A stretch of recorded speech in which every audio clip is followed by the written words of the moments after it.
Dernière minute. Un champion du monde argentin vient de lâcher une bombe absolue sur son avenir, et le Paris Saint-Germain s'apprête à débourser près de 100 millions d'euros pour réaliser le coup du siècle.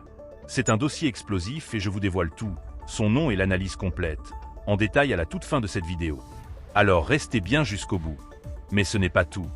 Entre une offre concrète d'un géant italien pour débarrasser Paris d'un énorme flop et une Coupe du Monde qui fait exploser le prix d'une piste prioritaire de Luis Enrique, le mercato parisien est en train de basculer dans la folie. Restez jusqu'à la fin, on va tout détailler maintenant. Salut à tous les supporters du Paris Saint-Germain. Bienvenue sur Mercato PSG pour toute l'actualité, les rumeurs et les transferts. Pense à t'abonner pour ne rien rater, et dis-moi ton avis en commentaire. Lâchez un gros like pour soutenir le travail. Merci beaucoup.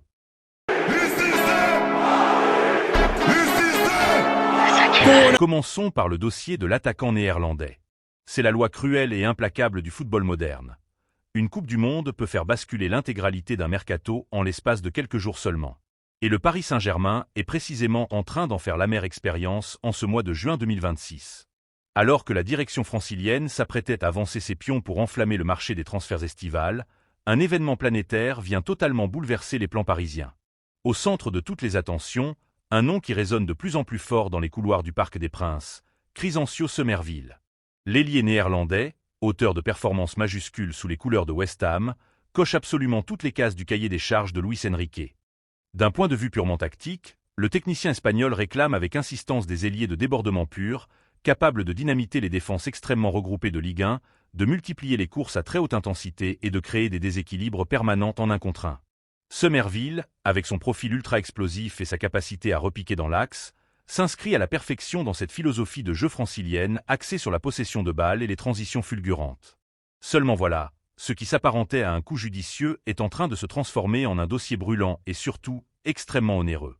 Selon les indiscrétions de la presse britannique et les récentes confirmations du quotidien L'Équipe, la direction de West Ham avait initialement fixé le prix de départ de son joyau offensif à 50 millions d'euros. Une somme déjà coquette, mais qui restait largement dans le budget alloué au Paris Saint-Germain pour renforcer son attaque. Mais ça, c'était évidemment avant le coup d'envoi du mondial. Actuellement étincelant avec la sélection des Pays-Bas lors de cette Coupe du Monde, Somerville crève l'écran et fait mécaniquement exploser sa valeur marchande sous les yeux du monde entier. Cette vitrine internationale exceptionnelle est une véritable aubaine financière pour les Hammers, mais un casse-tête monumental pour le PSG. D'autant plus que l'inflation ne s'arrête pas aux simples performances du joueur. La concurrence anglaise s'annonce totalement féroce. D'après les informations du spécialiste mercato Fabrizio Romano, des cadors de Premier League comme Arsenal, Tottenham, Manchester United et même le très ambitieux Aston Villa sont venus se positionner concrètement sur le dossier. Et c'est là que l'équation se complique pour Paris. La puissance économique écrasante des clubs anglais, continuellement dopés par des droits télévisuels colossaux, leur permet de surenchérir de manière presque illimitée. Si le club de la capitale veut réellement rafler la mise et doubler la concurrence britannique, il faudra non seulement s'aligner sur une indemnité de transfert qui pourrait désormais allègrement flirter avec la barre des 70, voire des 80 millions d'euros, mais également proposer un package salarial particulièrement attractif. On parle ici de s'aligner sur des émoluments qui pourraient dépasser les 8 millions d'euros bruts par saison pour espérer convaincre l'entourage du joueur. La direction sportive du Paris Saint-Germain se retrouve donc dos au mur, face à un véritable dilemme stratégique. Faut-il céder à cette frénésie financière et surpayer un joueur en pleine effervescence mondialiste, ou le club doit-il faire preuve de froideur et activer ses plans de secours pour éviter de tomber dans le piège de l'inflation? Le mercato parisien s'annonce décidément bien plus complexe et impitoyable que prévu. Passons maintenant au départ de l'effectif parisien. C'est un dossier particulièrement chaud qui vient de s'enflammer sur le marché des transferts parisiens, et il concerne l'un des plus gros investissements récents de l'ère qatari. Randal Kolo Muani est de retour dans la capitale française après un prêt très compliqué du côté de Tottenham en Premier League, et son avenir s'inscrit visiblement loin, très loin de la ville lumière. Le Paris Saint-Germain cherche activement à lui trouver une porte de sortie cet été, et une véritable lueur d'espoir vient tout juste d'apparaître du côté du championnat italien.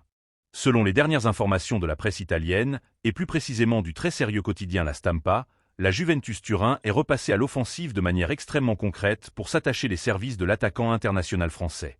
La vieille dame n'a jamais vraiment caché son intérêt de longue date, mais cette fois-ci, les dirigeants turinois sont passés aux actes avec une première offre officielle posée sur le bureau de la direction parisienne. Le montant de cette proposition ? 30 millions d'euros sous la forme d'un transfert sec. Une somme qui, à première vue, peut paraître bien maigre quand on se rappelle que le Paris Saint-Germain avait déboursé la somme astronomique de 95 millions d'euros pour l'arracher à l'Eintracht Francfort. Sur le plan strictement économique, cette offre de 30 millions d'euros s'explique non seulement par les contraintes budgétaires habituelles de la Juventus, mais aussi par la chute de la valeur marchande du joueur après des expériences en demi-teinte. Historiquement, les derniers échos mercato en provenance d'Italie faisaient plutôt état d'une proposition de prêt assortie d'une obligation d'achat. Mais la Juventus veut désormais boucler l'affaire de manière claire et définitive. Pour le Paris Saint-Germain, la réflexion est avant tout financière. Au-delà de l'indemnité de transfert pure, le club parisien cherche ardemment à se délester d'un salaire particulièrement imposant, estimé à un peu plus de 12 millions d'euros bruts annuels. Seulement voilà, d'après les indiscrétions de la presse française, le compte n'y est pas encore totalement pour Luis Campos et le board parisien. Le PSG espère logiquement limiter la casse financière et attendrait une rallonge de 10 millions d'euros pour valider définitivement l'opération. Paris fixe donc son prix de départ à 40 millions d'euros pour libérer Randal Kolo Muani de ses 2 dernières années de contrat. Tactiquement, ce départ ferait amplement les affaires de Luis Enrique. L'entraîneur espagnol privilégie des profils nettement plus explosifs et habiles dans les petits espaces pour animer son système de possession, ce qui pousse inévitablement Kolo Muani vers la sortie. Les deux institutions européennes, dont les relations sur le marché ont souvent été fluides, vont donc intensifier les négociations dans les prochains jours. L'objectif est de trouver un terrain d'entente, qui pourrait potentiellement passer par l'intégration de bonus facilement atteignables pour gonfler la note finale.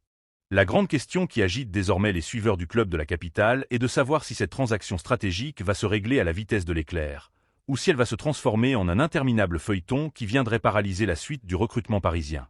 Une chose est absolument certaine. La Juventus a abattu sa première carte financière, et la balle est maintenant dans le camp du Paris Saint-Germain. Avant de passer au dossier le plus brûlant, petit défi. On essaie de passer la barre des 1000 likes sur cette vidéo. Je compte sur vous. On enchaîne avec l'affaire de l'été. C'est une véritable bombe qui vient d'exploser sur le marché des transferts, et elle concerne l'un des attaquants les plus talentueux de sa génération. Julián Álvarez a lâché une déclaration qui a fait trembler toute l'Europe, et forcément, le nom du Paris Saint-Germain s'est immédiatement retrouvé au centre des discussions.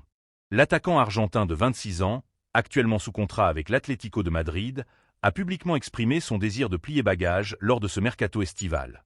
Au micro de ESPN, ces mots ont été d'une clarté absolue, ne laissant aucune place au doute ou à l'interprétation. Il a affirmé qu'il ne voulait pas se cacher, qu'il essayait d'être totalement honnête envers lui-même et envers les supporters. Après en avoir discuté avec la direction des Colchoneros, il estime que la meilleure solution pour toutes les parties impliquées est un départ immédiat afin de réaliser ce qu'il appelle son rêve absolu. Mais alors, que vient faire le Paris Saint-Germain dans ce dossier brûlant? Selon les dernières informations lâchées par le très bien informé Fabrizio Romano, et relayées en masse par la presse française et espagnole, la priorité absolue du champion du monde argentin serait de rejoindre le FC Barcelone. Le club catalan fait rêver le joueur, c'est une certitude. Seulement voilà, le football moderne est régi par des réalités économiques impitoyables, et c'est exactement là que le PSG entre en scène. Pour s'attacher les services d'un joueur du calibre de Julián Álvarez, dont la valeur marchande est estimée à plus de 90 millions d'euros, il faut des reins extrêmement solides sur le plan financier. Sans parler de ses exigences salariales qui pourraient allègrement dépasser la barre des 12 à 15 millions d'euros bruts par saison, une somme qui représente un défi colossal pour un FC Barcelone toujours englué dans des restrictions budgétaires strictes imposées par la Liga. C'est précisément pour cette raison que le nom du Paris Saint-Germain est cité avec insistance par les différents médias européens.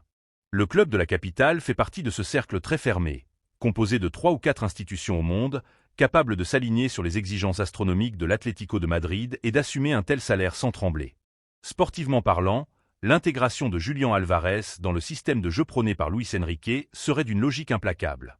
Le technicien espagnol réclame des attaquants capables d'exercer un pressing asphyxiant, dotés d'une mobilité extrême et d'une intelligence tactique supérieure. L'Argentin coche absolument toutes ces cases.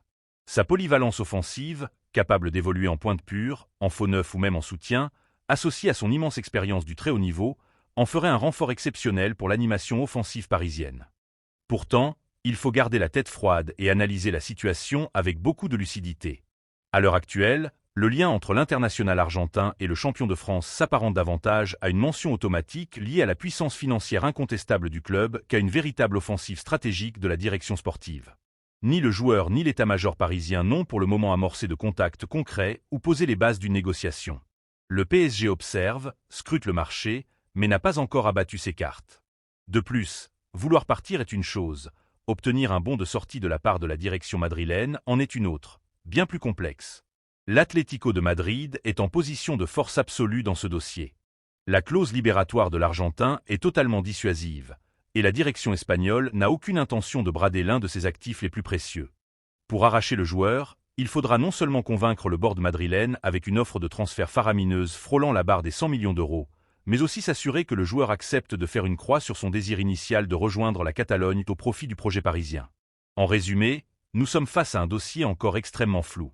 Le joueur est indéniablement sur le marché, le Barça reste sa destination de cœur, et l'Atlético dicte ses conditions financières d'une main de fer. Le Paris Saint-Germain est présent dans les discussions en tant qu'acteur financier incontournable, capable de renverser la table à tout moment. Le mercato réserve toujours des surprises, et une attaque de dernière minute de Paris reste une possibilité à ne pas écarter. Mais à ce stade précis de l'été, rien ne permet d'affirmer que ce dossier va se transformer en véritable feuilleton pour le club de la capitale. Il faudra surveiller les prochains mouvements, mais la prudence reste le maître mot. Ton commentaire est très important pour nous.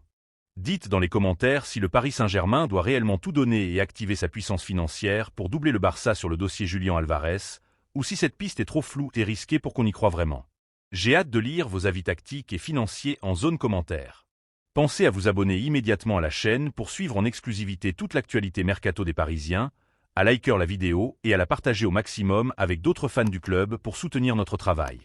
Merci beaucoup à tous et à bientôt pour une nouvelle vidéo.